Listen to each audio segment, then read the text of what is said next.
پنجابی کے علامہ اقبال تھے،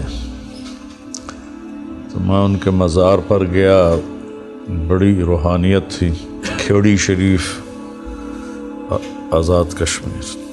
یہ یوسف کی جماعت ہے تمہاری جماعت؟ ہاں، سب سے زیادہ جو میں نے ٹائم دیا وہ آپ لوگوں کو دیا، لیکن آپ کی شکلیں دیکھ کے میاں محمد صاحب یاد آئے۔ 100 جوڑ سنگت دے ویکھے،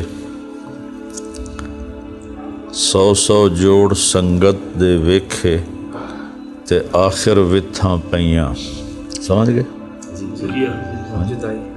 وتھ جدائی، 100 جوڑ سنگت دے ویکھے تے آخر وتھاں پیاں، بعد جنہ تھوں پل نائی لنگدا وہ شکلاں یاد نہ رہیاں۔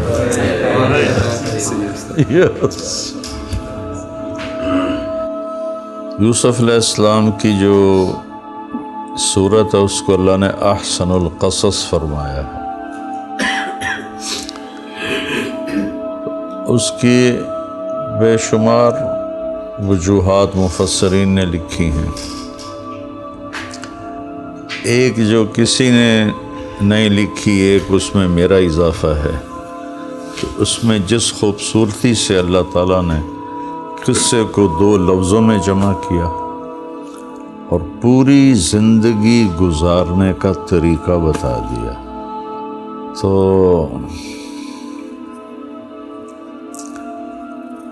هل علمتم ما فعلتم بيوسف وأخيه إذ أنتم جاهلون،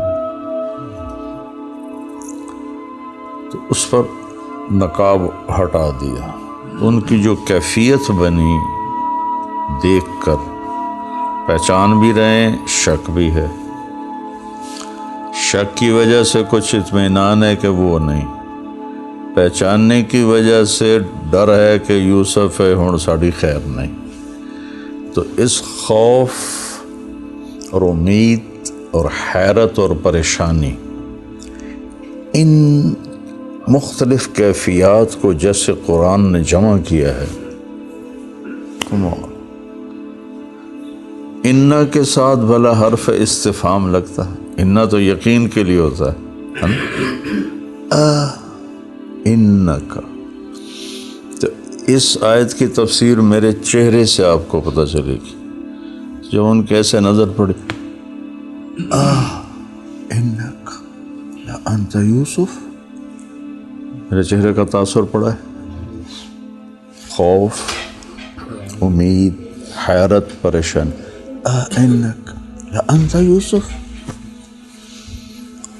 قال انا یوسف وهذا اخی،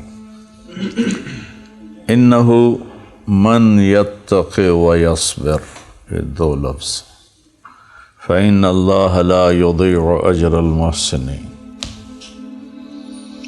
یہ 2 زندگی گزارنے کے مکمل نظام ان 2 لفظوں میں، بیری میں دانے میں درخت چھپا ہوتا ہے، بیج میں، تو من یتق ویصبر، تقوی کے پیچھے زلیخا کے قصہ چلتا ہے، اور صبر کے پیچھے بھائیوں کے ساتھ معاملہ و قید و بند، وہ سارا سلسلہ چلتا ہے۔ تو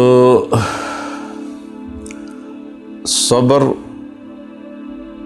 صفات ایمان کا وہ جزو ہے کہ کوئی ایک صفت ایمان صبر کے بغیر خالی نہیں۔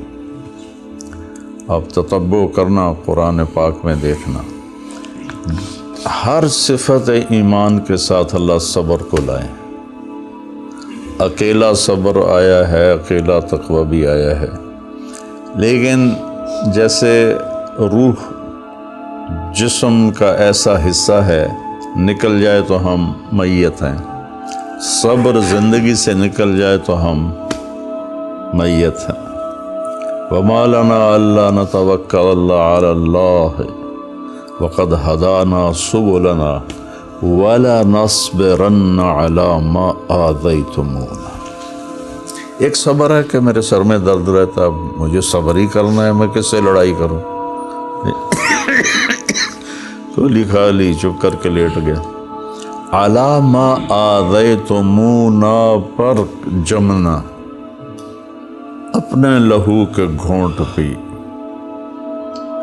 زخم پہ زخم کھا کے جی، اپنے لہو کے گھونٹ پی، زخم پہ زخم کھا کے جی، آہ نہ کر لبوں کو سی، عشق ہے دل لگی نہیں، آگے قدم بڑھائے جا، یعنی زمان حال سے کہہ دے کہ ہاں ستائے جا، ادھر آ ستم گر ہنر آزمائیں، تو تیر آزما ہم جگر آزمائیں۔ میاں محمد بخش فرماتے ہیں کہ مٹھا میوہ بیری دیوے تے پھر بھی وٹے کھاوے،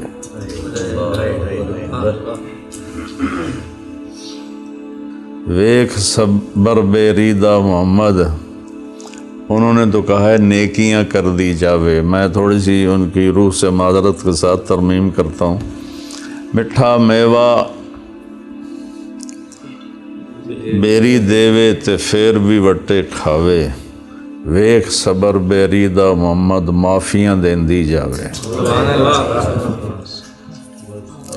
تو ایک تو یہ سیکھ لو، اس سے اللہ کی بارگاہ میں آپ بہت بلند ہو جاؤ گے۔ اور دوسرا، اتق المحارم تکن اعبد الناس، تقوی کیا ہے کہ نافرمانی کے سے بچنا۔ اور آپ لوگوں کو جس تیر سے شیطان شکار کرتا ہے وہ عجب ہے اور غیبت ہے، اور طنز و تان، قلم ہاتھ میں تو تحریر اور زبان ہاتھ میں تو تقریر، اس سے وہ یہ بہت بڑے گناہ ہیں۔ آج ہی صبح میں نے اپنے والد صاحب کو خواب میں دیکھا، مجھ سے کہنے لگے کہ لوگوں سے کہو اپنے اخلاق اچھے کریں، اخلاق والوں کا یہاں بہت بڑا مقام ہے۔ پھر مجھے تسلی دی تیرے اخلاق چنگے نے، یہ تسلی دی تیرے اخلاق چنگے نے۔ تو جنہوں پنجابی میں کہا لوگوں نو آکھ اپنے اخلاق چنگے کرنے تھے، اخلاق والیاں دا بڑا درجہ ہے، یہ ان کے الفاظ تھے۔ تو ایک بیٹا صبر سیکھو، وَلَنَصْبِرَنَّ عَلَى مَا آذَيْتُمُونَ، عَلَى مَا آذَيْتُمُونَ پر صبر کرنا۔ وَلَقَدْ نَعْلَمُ أَنَّكَ يَضِيقُ صَدْرُكَ بِمَا يَقُولُونَ، تو جب ضیق صدر ہو تو ہم اس کے جواب میں سینہ کھولنے کے لیے پھر کچھ اور کرتے ہیں، لیکن اللہ نے ہمیں کہا ہے فَسَبِّحْ بِحَمْدِ رَبِّكَ وَكُن مِّنَ السَّاجِدِينَ۔ تو صبر اور تقوی آپ کو خوبصورت بنا دیں گے۔ جو یوسف علیہ السلام نے ان دو الفاظ تو اللہ کے ہیں، اور تعبیر یوسف کی زبان کو اللہ نے ان دو لفظوں میں بیان کیا کہ اپنی زندگی میں صبر کرنا۔ کبھی دامن چھوٹ جائے گا، بشر ہیں، کوئی مشین تو ہے نہیں کہ پرزہ فٹ کر دیا تو چلتا رہے گا۔ تو جب کبھی دامن چھوٹے تو اللہ نے ہمیں توبہ کا دروازہ دیا ہے، معافی مانگنا، معاف کرنا، یہ اللہ نے ہمیں دولت دی ہے، معاف کرنا بھی سیکھیں، معافی مانگنا بھی سیکھیں۔ جھک جانے میں اللہ تعالیٰ نے بڑی عزتوں کو چھپایا ہوا ہے۔ اور پھر یوسف علیہ السلام جب کارگزاری سلانے لگے، اپنے والد جب آئے اور سارے بھائی آئے تو یہاں سے شروع کہ اذ اخرجنی من السجن وجاء بکم من البدو من بعد ان نزغ الشیطان بینی و بین اخوتی، ساری کارگزاری کٹ کر دی کہ بھائیوں نے کیا کیا۔ جو قید کی تکلیف آئی تھی بھائیوں کی طرف سے نہیں تھی، وہ بات عزیز مصر کی طرف سے تھی، تو اس کو ذکر کیا، باقی ساری حذف کر دی کہ بھائی شرمندہ نہ ہو۔ سبحان، نبیوں کی سیرت، قرآن کو غور سے پڑھا کر، اور فیہ 20 مسئلہ فیہ 30 مسئلہ، یہ تفسیر قرآن نہیں ہے، یہ اس زمانے کا ذوق تھا، آج کا یہ ذوق نہیں ہے، یہ جنگل ہے، جیسے فقہ ایک جنگل بن گیا ہے، ایسے ہی اس وقت فقہ کا ذوق تھا، اس دین کو آسان کر کے پیش کرنا، اور قرآن سے جڑو، اپنے نبی کی زندگی اور سیرت سے جڑو، اور 2 چیزیں اپنے پلے باندھو، صبر اور تقوی۔